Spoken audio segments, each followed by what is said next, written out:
Hi, everyone, and welcome back to the podcast. I have an amazing guest on the show today, Dr. Marcella Raimondo. Welcome to the show. Thank you, Kate. I'm so happy to be here. Well, before we dive into today's topic, could you please share with the listeners a little bit about who you are and what you do? Sure. Let's see, I am a psychologist. I work with folks with eating disorders, disordered eating, chronic dieting, emotional eating, stress eating, and body image concerns. I'm also a trainer. I've been doing this work and going to clinics and work settings and providing trainings for folks on how to address eating disorders and body image and stress eating in their practice, in their clinics, in their work settings. I'm also an activist. I've been doing this work in terms of how to make treatment more accessible, but also how we talk about food in our bodies, how manipulative diet culture is, and so how we can live a life of liberation with food in our bodies and also how to access treatment and make treatment more accessible for folks so that way folks can heal. And then I'm a person who has lived experience with anorexia, and so I had this as a teen and in my early 20s, and it's just through my lived experience. It's just something that I have I've developed, I guess, just like my own understanding, which is my understanding. I don't pretend to know everyone's, stories and understanding, but it does give me, in ways like the compassion and patience, and knowing that this is a hard journey for folks to work through, and it's very much worth it to work through.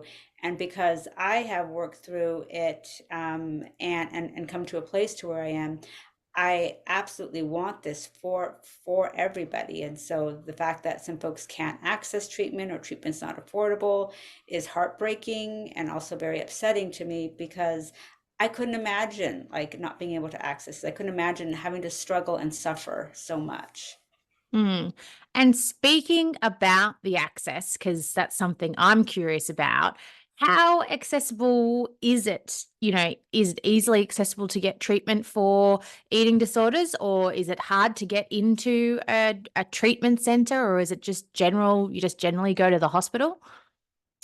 I would say pre-pandemic, it was really hard. You had to use your insurance if you had insurance. If you don't, it was really hard to try to get services in let's say low fee or free health clinics. I'm I'm in the state of California, and so also trying to understand our various counties and our counties' mental health programs and how they didn't have the means and the resources to provide eating disorder treatment. So it was hard. It was very hard. And if you had insurance and treatment, you had very limited treatment, and it's time consuming and expensive. And so a lot of insurances were hesitant about providing so much insurance, looking at going to residential programs that were like $1,000 a day. And so it was hard. Now, I'm not saying like we've crossed the threshold and we're absolutely yay, but saying that because of the pandemic, there's been more online resources available and more online programs. There are various organizations like Equip and Project Heal that are really working so hard to provide accessible treatment. They take insurances. I believe there are also like there are programs that take more Medi-Cal, and this is in I'm just going on in the state of California for just those that need that type of who are low income and need that support. And so in terms of the accessibility, it has gotten better. In terms of also aspects of how affirming eating disorders treatment is, in terms of folks who are marginalized, folks who didn't quite fit this like profile of who gets an eating disorder, which is often seen as these like very teenage, young, affluent white girls, and or cisgender girls. And so There's also been a lot of challenges in the field to look at, like, what are the services that we're offering, and they're geared for they're geared for the stereotype. And if you don't see yourself, then you have a hard time recognizing that you may have an eating disorder and that you may need help. And if you go to a service and it's not affirming to you, and there's a way it's still being delivered as if it's still catering for the stereotype, you don't feel seen and validated. And so folks have left treatment as well, because an eating disorder is so nuanced, it's so personal, it's so deep. And so having treatment that really acknowledges that depth of a struggle, and also who you are in this struggle, is so critical for healing. Mm. Well, I'll have to admit, I've been talking to a few of my clients recently, and they were telling me about their teenage sons and how they're not eating at school. And, one of them was saying it's body issues, wanting to lose weight. And his mum was trying to educate him on, you need to eat and all the rest of it. Another one was sort of saying that he doesn't want to have to go to the toilet at school because that would be embarrassing. So he'd rather not eat while he's at school so he doesn't have to go to the toilet. So I will have to admit that, I probably had that stereotypical thought that most sort of disordered eating or eating disorders was more female. But now talking to more people, there is definitely, a portion of the male population as well. Absolutely. And yes, when we're constantly sold the stereotype, it's not anyone's fault. Like, oh wow, I had the stereotype. Oh dear. It's like, well, that's what we've been sold. That's what we've been shown. I mean, anytime there's some type of special or dramatization story of someone with an eating disorder, it's always a cisgender female. And so if we were to have more stories of different folks with eating disorders, like cisgender boys, like Black women, like older folks, like folks who are neurodiverse, folks who with physical disabilities, it would really expand our lens as to who gets an eating disorder. And so, like, hearing these stories of boys in school who are having a lot of body image distress, like, it's not an anomaly. It's not like, oh, that must be rare. It's like, not at all. But we are still just not quite up, just not there to expand our thinking. And so it makes me sad and upset hearing, like, there are young folks that are just suffering needlessly. Mm.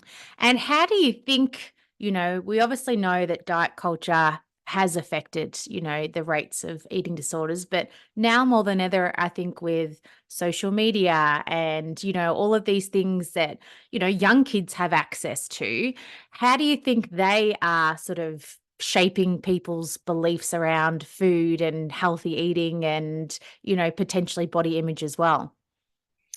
It's having a pretty terrible effect. And there used to be, like, diet culture in and of itself was already bad in terms of, like, the images. Like, I grew up in the magazine era, so, like, flipping through magazines and being told, like, put the magazines away. And so I could literally just put the magazine away, and then just go about my day and be like, oh my God, I'm just like, butterflies. But when you're bombarded by social media, and it's just really getting into your head, like, just as a young person, like, that's your world. And also, like, diet culture and what it says and it does, like, diet culture just revolves around the notion of, like, you must be thin, and you must be thin at all costs. And if you're not thin, it's your fault, you're undisciplined. And if you experience weight stigma for not being thin, that's the price you pay for not being thin. I mean, diet culture is cruel. And it's also has a lot tremendous capitalist components too, about, like, that kind of longing and wanting and desiring just makes you buy products over and over again. And this is nothing new. I mean, this kind of analysis of media and diet culture has been happening since, like, 80s, 90s, of, like, yeah, there's a manipulative aspect that keeps us to be consumers for life. And also, diets don't work. We've This has started in the 1950s with studies. We're seeing it now. Like, our bodies are not meant to go through these extreme measures to lose weight, and to lose weight, forever. Like our bodies just don't understand this. And so there's our bodies respond back. And so, but yet we're told like, but you can, and when this happens, you'll be thin, and you'll be thin for the rest of your life, and your life will be great. And so we like we are bought into this. It is very manipulative. It is hard because it pulls on our emotions, and when we're pulling on our emotions, we get caught up into that. What's getting more and more alarming too is just the way social media is coming in. Like we're on our phones, it's on Instagram, it's on Snapchat. There are various algorithms that are really watching what we are doing. And so just with a lot of young folks are just so manipulated by all these products.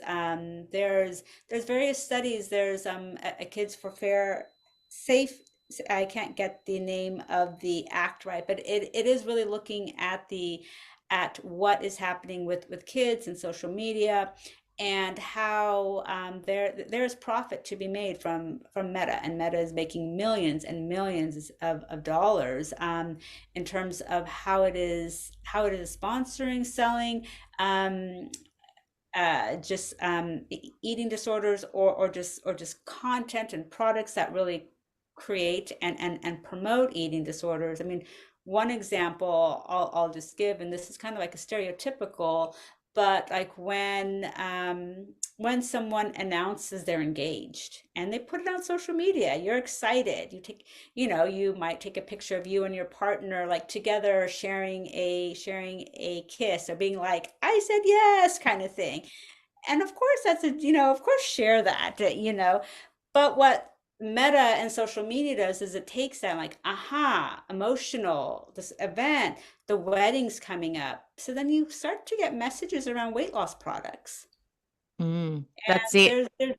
yeah, yeah. So it's like, oh, yeah. And when you're in that place, and we put all the hype we put around the wedding and all. And so when someone's emotional in that vulnerable place and wants this this wedding, they're probably going to start pursuing weight loss products. Don't blame folks.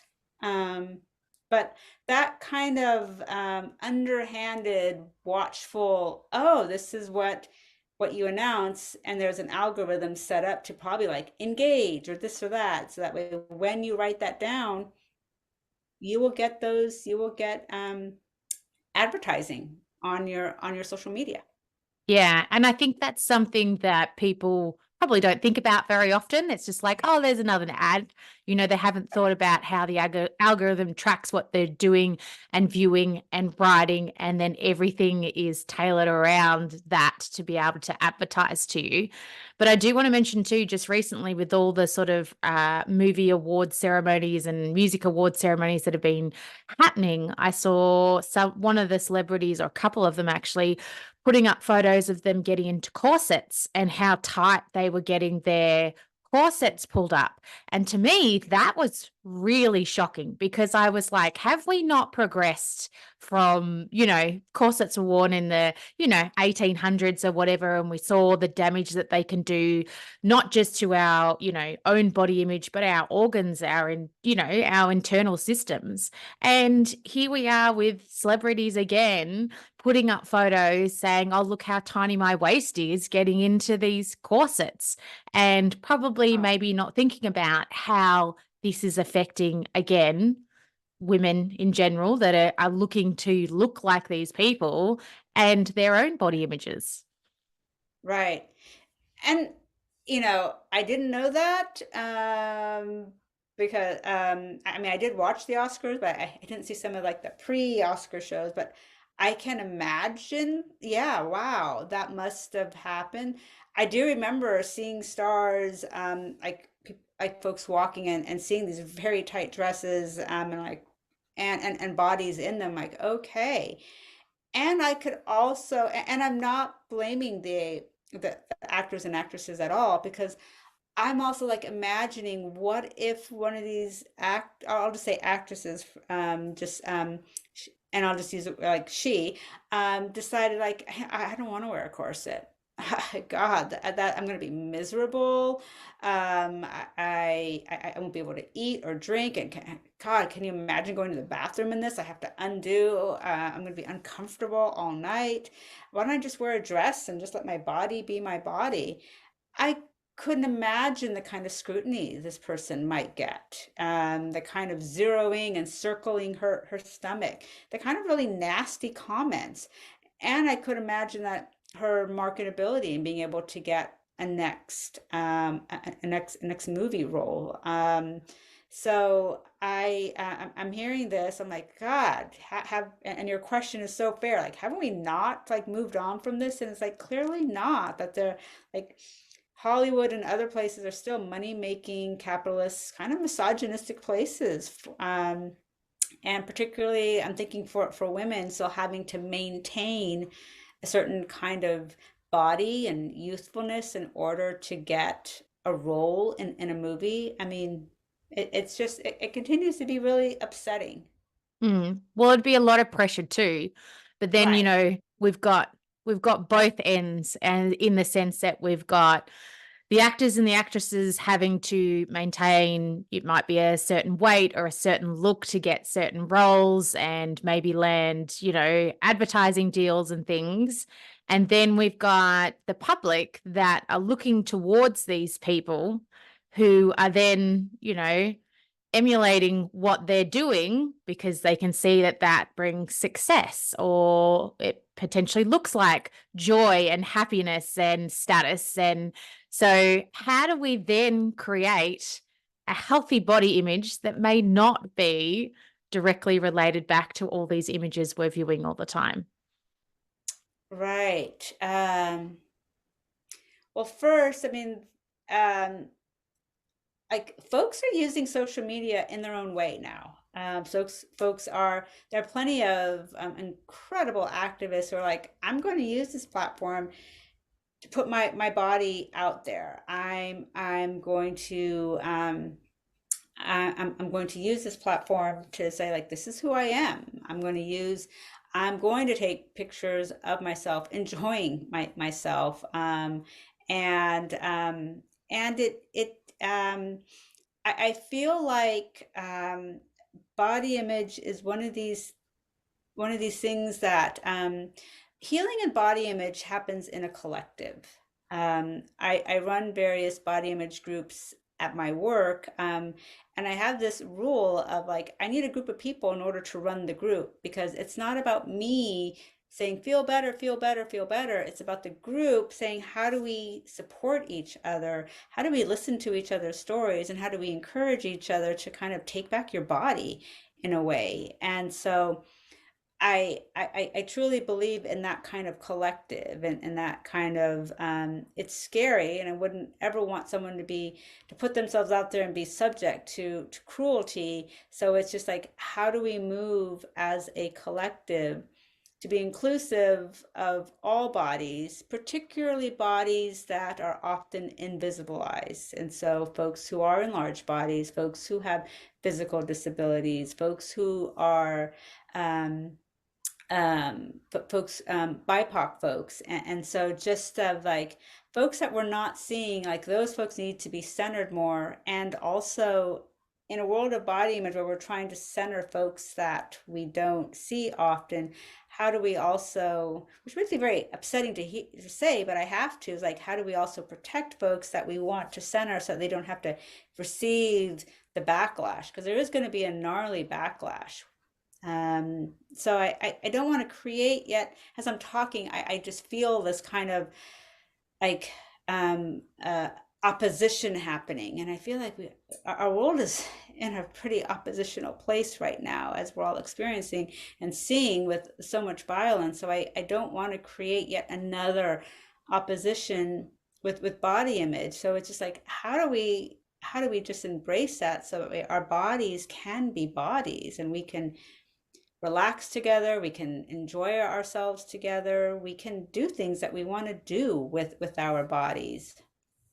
Well, I don't think there's an easy answer or a right answer. I think I know as, being a parent myself of two girls, yeah, I just try to teach them that, you need to love your body. It doesn't matter what size it is. It doesn't have to look a certain way. We embrace everybody. It's more about kindness and what's on the inside than what's on the outside.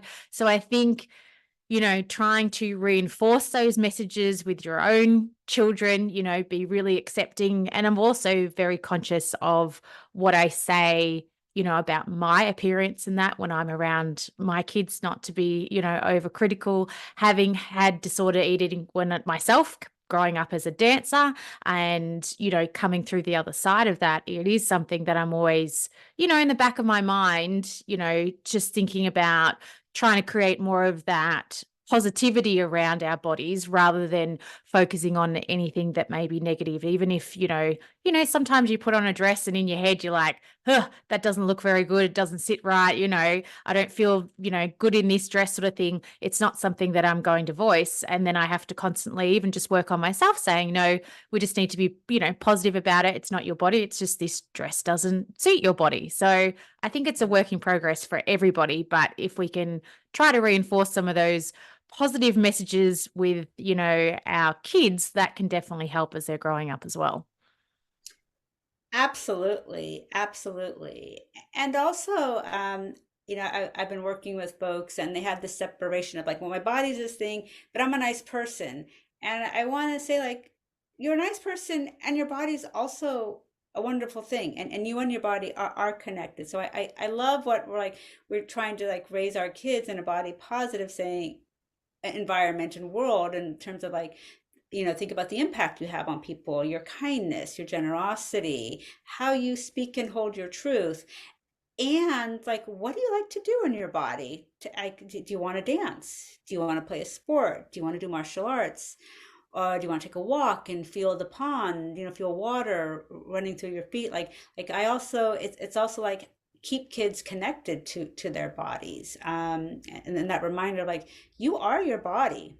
And when you are taking care of your body can do the activities you want to do, from dancing to playing football, soccer to martial arts. And those are just like very physical activities, but there are just other activities too.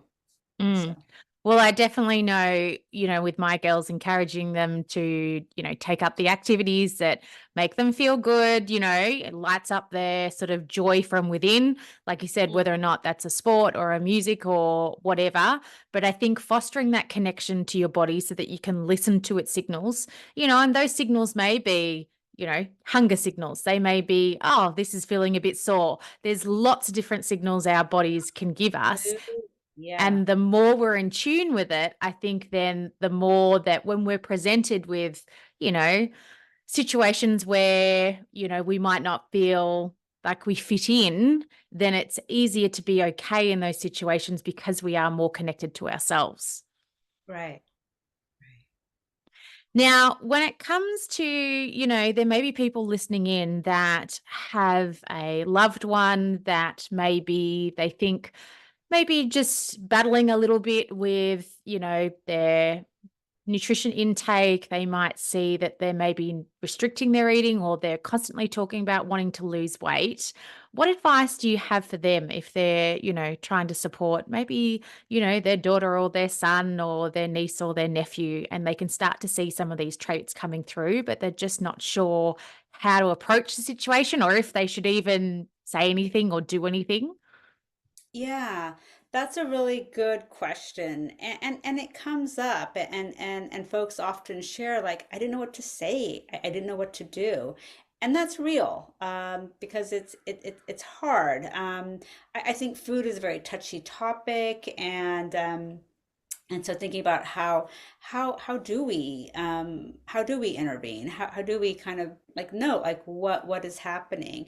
And what I say to folks when they're wanting to know like a a kid or a youngster with does a kid or a youngster have an eating disorder, and what I say is like not focus on weight, like are they thin enough? If they're not thin enough, I guess they're fine. And more pointing out like, well, weight loss is only one indication. Like there could be other things, like noticing if your kid or youngster has withdrawn not just from eating and pulling away, but from social activities. Is there more of an isolation happening?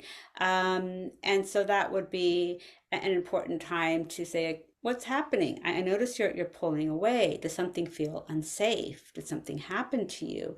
Are your needs not getting met? Is it hard to voice what is happening for you? And then perhaps starting to ask questions like, are you trying to cope in ways? Are you trying to cope through food or other things? Like, are you trying to cope through alcohol, drugs? Are you trying to cope through, let's say, cutting or, just other things? And so I think just coming in saying, I'm noticing the pulling away. Tell me about that. Tell me what is happening for you. Um, I think sometimes, and I'm working with families more and more, I mean, parents love their kids. And so like, and I just want to say like parents are not to blame for eating disorders. Parents care. And it's hard, I'm sure, watching your kid who's struggling and you want to fix that. And that's coming from an absolute place of love. And with that, knowing like when we jump in, like, I just want to fix it because I want the pain for you to go away. That's total love. And from the kid's perspective, what I've seen is also like, I just want you to hear me out. And when you fix it, it feels like a bypass, as opposed to just hear me out and ask, like, is there anything I can do? What can I do? It's hard seeing you suffer like this. What are you trying to tell me? And might be also the kid might say, or youngster might say, I don't know. And it might be like, okay, can we revisit this again? Maybe you need some time to think. Maybe I just need to pull away for you to gather your thoughts. So that those are just some thoughts I have when you're noticing like your kid and youngster is really struggling. Um, Also, you ask like too when someone's talking about I want to lose weight, I want to lose weight, I want to lose weight, and asking folks like first of all, I think like acknowledging like and it doesn't matter what size someone is. Well, to yes and no, because folks in larger bodies deal with so much more weight stigma than folks in thinner bodies. In fact, folks in thinner bodies don't so much deal with it. So hearing when someone's in a larger body saying over and over again, I want to lose weight, like that, yeah, weight stigma is hard. Yeah, we live in a culture where we are encouraged to do that. Yeah, we are sold some kind of happiness. And for some folks, it's like, I just want to not experience weight stigma. And so just really acknowledging that pain and acknowledging that oppression helps. And then asking folks like, what do you hope to gain from weight loss? How do you see your life differently? What are you going to do? How much are you willing to compromise your quality of life for weight loss?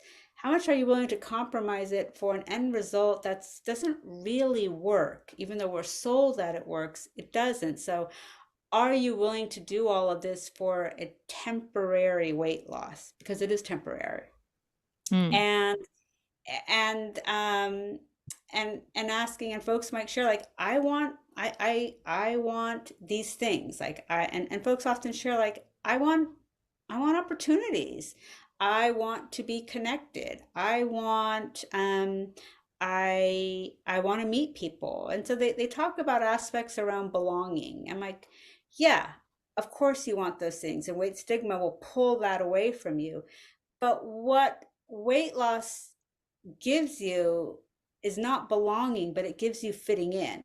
And and you can fit in, and then when you regain the weight, you will not be in anymore. There's no belonging there. It's just you fit in because you meet a criteria. And if you don't meet that criteria, you're bumped out. You're bumped out in a heartbeat. So it's it's acknowledging that folks want that, and asking folks like, there are a lot of resources that can work with you to help you like move through this pain, to help you like challenge and look at with a lot of curiosity and compassion your desires for weight loss, despite the weight stigma, thin, valued, oppressive society we live in. Yeah. Mm. Wow, that's complex, isn't it? I Yeah. do. But I do love how you brought up, the idea of talking about why you want to lose the weight and what you think, the changes will be from that. Because I think so many people just focus on the weight loss and they don't think about anything else because they think once I lose the weight, everything else will just change. And that's not what tends to happen, especially when Right. there's those emotions involved. And obviously, as we were sort of saying, those complex feelings and, situations. But how do you find in this day and age with, Ozempic's been in the news recently, which is, a drug to help with diabetes, but it's now used a lot for weight loss and prescribed by doctors for weight loss. And then we also have the rise of gastric band surgery. So the numbers for that has been steadily increasing quite a lot in the recent years as well. I'm very concerned. And I'm concerned. Like I listened to a panel by this really phenomenal organization called Body Trust, and they hosted a panel of various folks from a nurse who is who works with folks with diabetes to various therapists and researchers and folks who have really just been activists, and they shared, and this was about the weight loss in injectables, and so Ozempic, and Wegovy, and others, and there will be more. Um, but yet pointing out that this is very alarming. This is very concerning. Of course, it works, but it works temporary because we don't have the long-term data. It's not going to work for everybody. This was a medication for diabetes, and now folks with diabetes are having trouble getting this medication.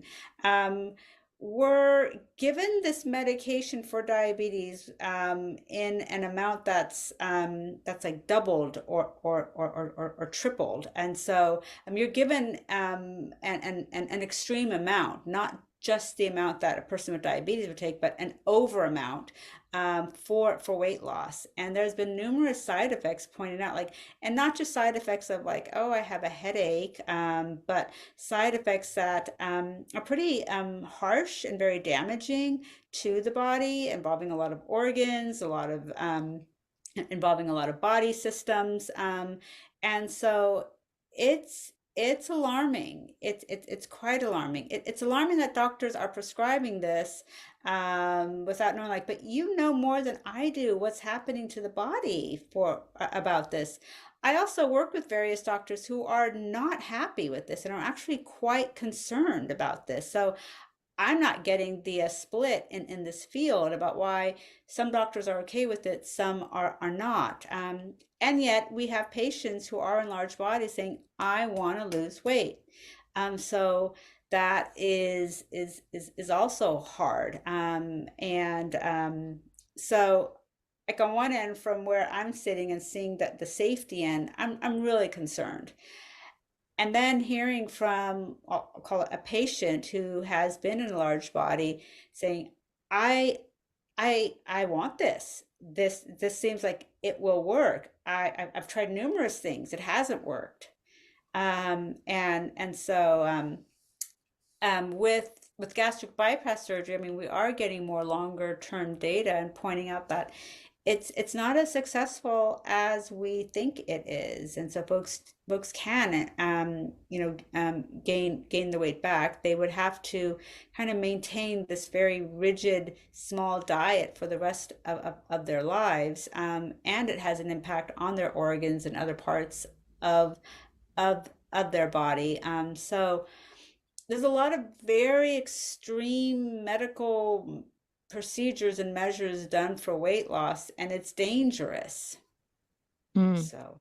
I wholeheartedly agree. And I Yeah. think I've had clients again that have done both, along with like they've gone the Ozempic route.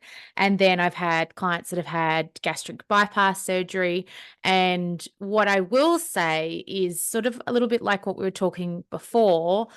The psychology behind it isn't addressed a lot of the time when they're choosing to do one of these things. So say they have the gastric, bypass surgery, they haven't, explored the reasons behind maybe it was overeating, maybe it was stress eating, as you were saying before, whatever was contributing to them being and to getting to that size, the psychology behind it wasn't addressed. So then they've had the gastric band surgery, and then there's been issues post that because, as you know, the size of your what you can digest is a lot smaller, and if you have Right. too much then you will vomit. So then they have issues with potentially vomiting, and they have to restrict their one, how much food they have, and two, sometimes the types of food they have because of that restriction. So then it creates a whole another set of problems around that too. So yes, I know, I'm not an expert in the area of, weight loss surgery or anything like that. But I think, if it's not managed very well, and if there isn't, that support emotionally, and for, our brain, and why we're experiencing what we're experiencing, then there can definitely be issues. Absolutely. Absolutely. And yes, not addressing at all someone's relationship with food. Very problematic. And also not and still that blame of like how did you get to this large size? And for a lot of folks, they've been dieting since like age 5, and that's how they've gotten to a large size. And so it's still this like constant blame on like what did you do to yourself as opposed to what happened to you. And also some folks are just folks in large bodies, and why we have such a response and a reaction to that. Mm. Yeah. Well, I was researching the other day, the top 20 myths when it comes to food and nutrition. And one of them is that if you're skinny, you're healthy.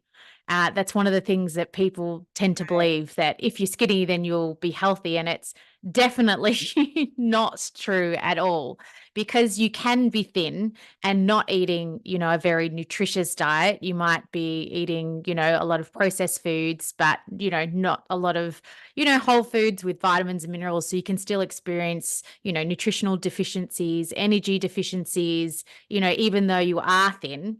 And then that sort of stigma around, well, if you're bigger, you're not healthy. But depending on our genetics and our, bone density and, all of these other factors, you can be very healthy at a bigger size and very unhealthy at a smaller size.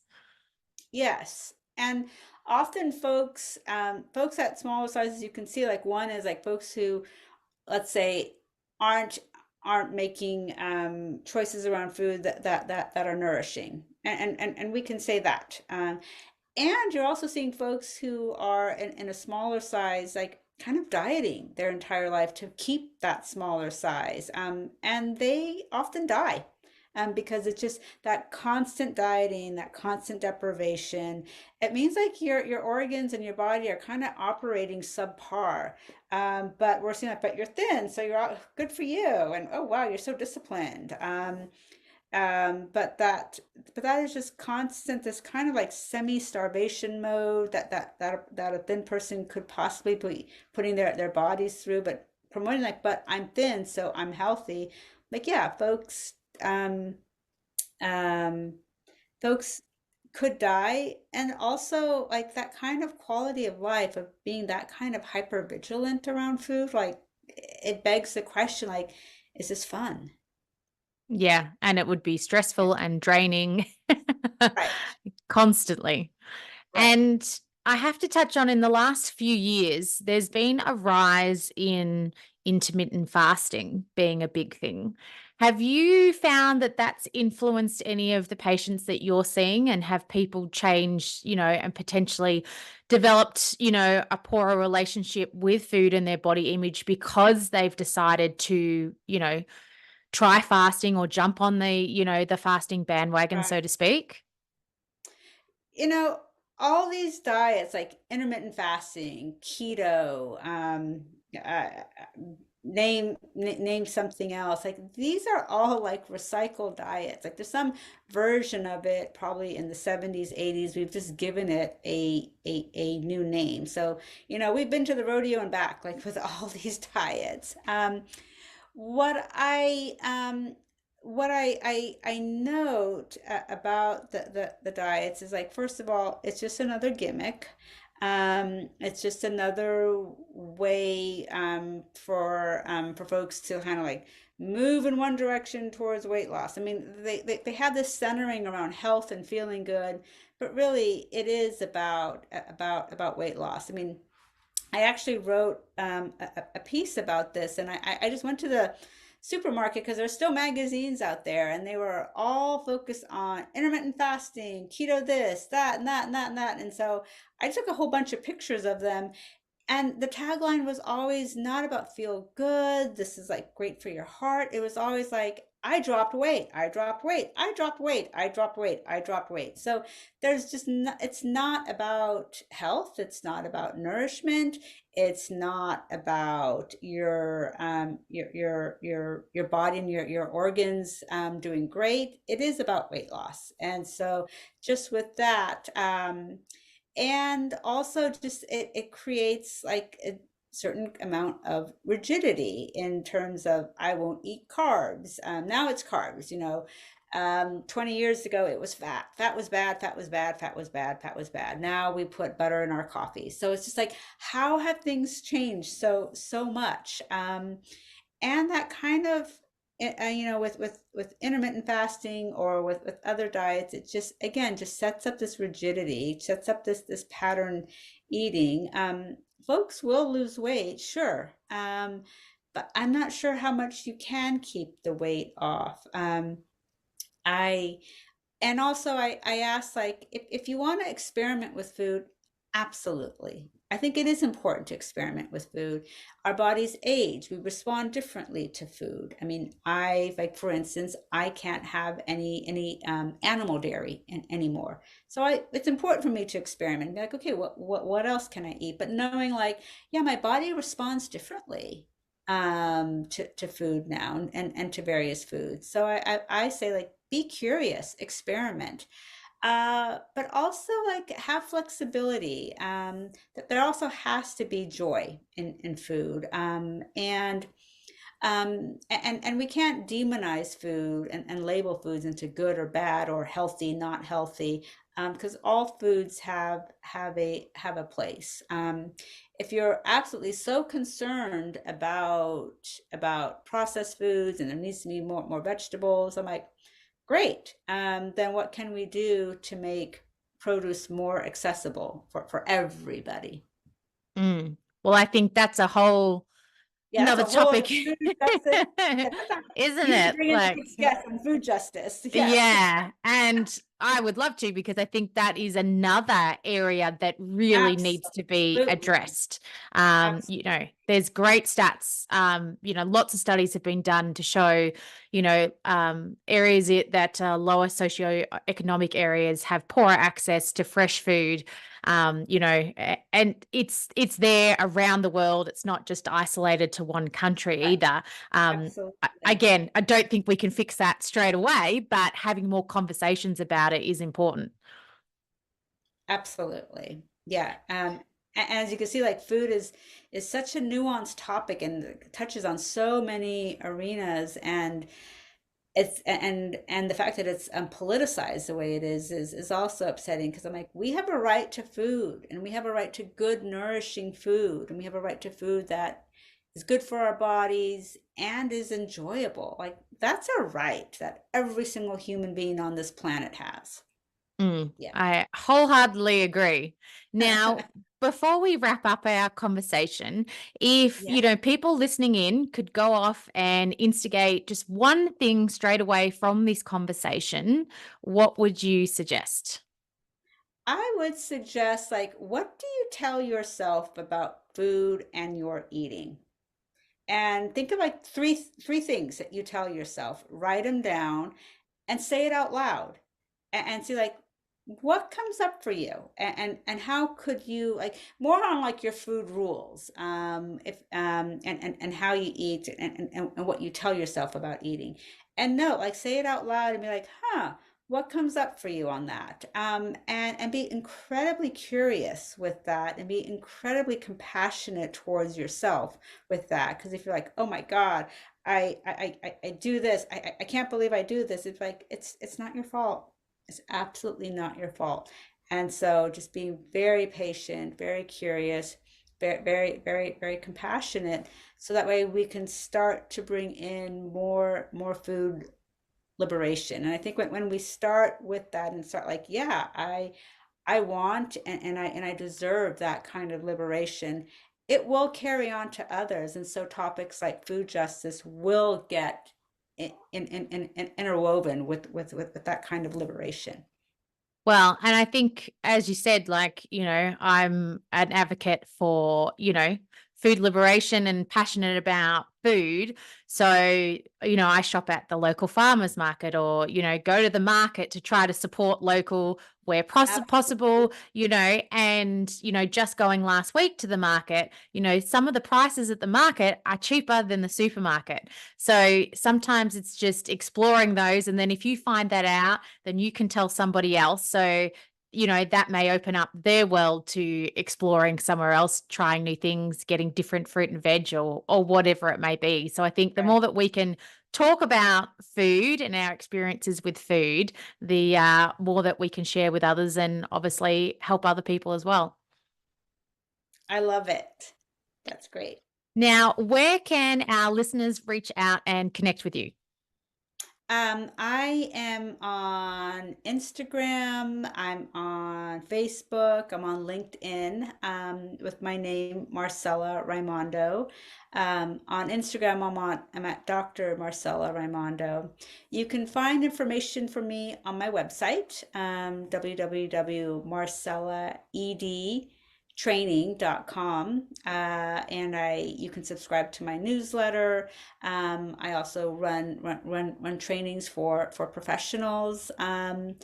About every other month, there are like a 1 hour overview on eating disorders.